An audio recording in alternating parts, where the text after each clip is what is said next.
इस इलाके के अंदर रहने वाला भील समुदाय विशेषकर आज हर क्षेत्र में पिछड़ा हुआ है और मैं मेरी पार्टी का प्रतिनिधित्व करता हूं, लेकिन इससे पहले मैं एक समाज का प्रतिनिधित्व करता हूं। मेरे समाज और मेरे क्षेत्र की जनता ने मुझे सांसद बनाया।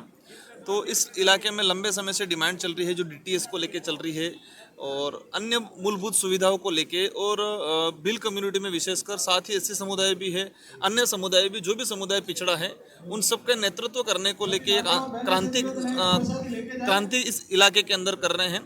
और कल जो विशेष कार्यक्रम था आदिवासी अधिकार दिवस, अब विश्व लेवल पे आदिवासी अधिकार दिवस मनाया जा रहा है, लेकिन आदिवासियों के अधिकार आज तक धरातल पे नहीं लागू हुए हैं।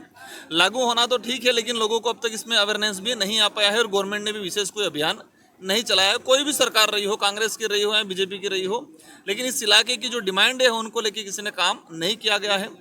तो हमारा जो दायित्व बनता है, मैं इस क्षेत्र के लोगों को जागरूक करें, एकजुट करें, संगठित करें और उनकी जो मांग है उन मांग को लेकर आने वाले समय में सरकार के सामने मजबूती से रखने का काम करेंगे हम लोग। प्रदेश में उपचुनाव है। तो प्रदेश में उपचुनाव है, 6 सीटों पे उपचुनाव है। राजस्थान की जनता बहुत समझदार है और हर वक्त किसी कहते हैं कि कोई भी पार्टी हो, कोई भी लोग हो, और राजस्थान की जनता हर वक्त लोकतंत्र का एहसास कराती रहती है।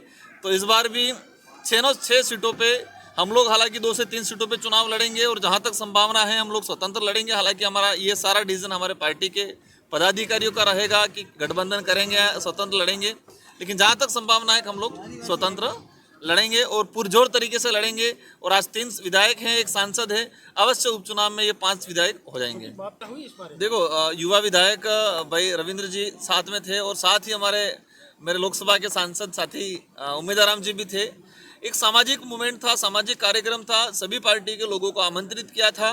हम सबका उद्देश्य एक ही है कि हमारे देश की आम जनता के हित में काम करें, देश को मजबूत बनाएं। और भविष्य में राजनीति को लेकर अगर कोई चर्चा होती है तो अवश्य देखा जाएगा। राजस्थान के अंदर अगर ये नेशनल पार्टियां काम नहीं करती है तो तीसरा फ्रंट आएगा जोरदार तरीके से पूरा आस्थान में। बीजेपी के प्रदेश अध्यक्ष का कल बीजेपी के प्रदेश प्रभारी कहते हैं कि राजकुमार रोध जो आदिवासी इलाके के अंदर 75 सालों से किसी नेताओं ने काम नहीं किया, वो काम राजकुमार रोध कर रहे हैं। और जो वास्तविक समस्या है उनको उठाने का, उनको धरातल पे लागू कराने का काम राजकुमार जी रोध करते हैं। ये प्रदेश प्रभारी जी बोल रहे हैं। 2 दिन बाद प्रदेश अध्यक्ष बोल रहे हैं कि वो तोड़ने का काम कर रहे हैं।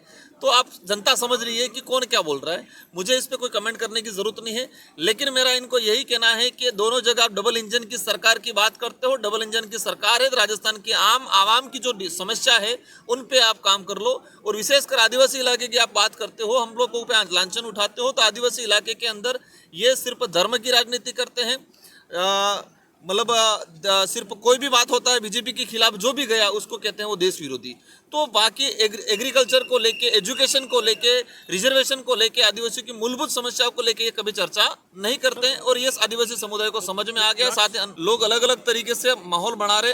आज हम भील प्रदेश की जो डिमांड कर रहे हैं, तो हमारा विधायक गुजरात के सीएम से भी चर्चा करेगा, हमारा विधायक मध्य प्रदेश के सीएम से भी चर्चा करेगा और हमारा विधायक महाराष्ट्र के सीएम से भी चर्चा करेगा। हमारे लोग वहाँ पार्टी के कार्यक्रम से गए थे, अब सीएम साहब से समय लिया और वो विधायक सीएम साहब से भेंट हुआ। अब किसी सीएम से मुलाकात करना, आज मैं सांसद हूँ तो मैं पीएम साहब से मुलाकात करूंगा। मुझे राजस्थान देश के प्रधानमंत्री है तो मेरी जिम्मेदारी है उनसे बात रखना। तो वो अलग तरीके से माहौल बना रहे, ऐसी कोई बात नहीं है। भारत आदिवासी पार्टी के विधायक मजबूती से भारत आदिवासी के साथ खड़े हैं और भारत आदिवासी पार्टी के लिए काम कर रहे हैं।